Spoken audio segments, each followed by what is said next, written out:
સુરત શહેરમાં દિલ દહેલાવી દે તેવી ઘટના સામે આવી છે। તમામ માતા પિતા માટે લાલબત્તી સમાન કિસ્સો બન્યો છે। 1.5 વર્ષની બાળકી પાણી સમજીને ડીઝલ પી લેતા તેનું મોત થયું છે। સુરતના વરાછામાં માતા પિતા માટે વધુ એક લાલબત્તી સમાન કિસ્સો સામે આવ્યો છે। 2 વર્ષની બાળકીએ પોતાના ઘરે રમતમાં પ્લાસ્ટિકની બોટલમાં રાખેલું ડીઝલ પી લીધું હતું। આ દરમિયાન પડોશીની નજર પડતા તેને બોટલ છીનવી તાત્કાલિક 108 બોલાવી બાળકીને હોસ્પિટલ ખસેડી હતી, જ્યાં 12 દિવસની સારવારને અંતે માસૂમ જિંદગીનો જંગ હારી ગઈ હતી।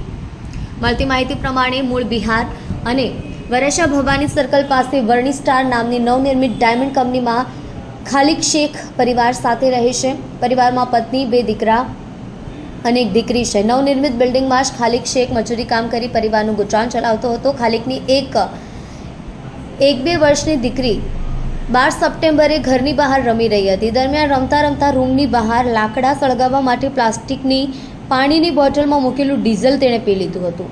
બાળકી ડીઝલ પી ગઈ હતી ત્યારે પડોશીની નજર તેની પર પડી હતી। તેણે આવીને બાળકીના હાથમાંથી ડીઝલની બોટલ છીનવી તાત્કાલિક 108 બોલાવી બાળકીને હોસ્પિટલ ખસેડી હતી। પિતા ખાલિકે જણાવ્યું હતું કે મારી દીકરી ઘરે રમી રહી હતી ત્યારે બોટલમાં રહેલું ડીઝલ પીધું હતું। અડધા કલાક બાદ તેને નજીકની ખાનગી હોસ્પિટલમાં લઈ જવામાં આવી હતી, જ્યાંથી તેને સારવાર માટે સિવિલ હોસ્પિટલ ખાતે ખસેડવામાં આવી હતી। છેલ્લા 12 દિવસથી તેની સારવાર ચાલી રહી હતી। દરમિયાન તેનું મોત નીપજ્યું હતું। आपका नाम क्या है? मेरा नाम मोहम्मद खालिद, सूरत में कहाँ पे रहते हैं? भवानी सर्कल, पटेल नगर, वर्णी स्टार कंपनी में। ये बच्चे को कब क्या हुआ था? बच्चे का पूरा नाम क्या है? बच्चे का नाम है साकेबा, इसकी उम्र? उम्र 1.5 साल। फिर वो बच्चा खेल रहा था, खेलते खेलते वो दूसरे के घर पे गया।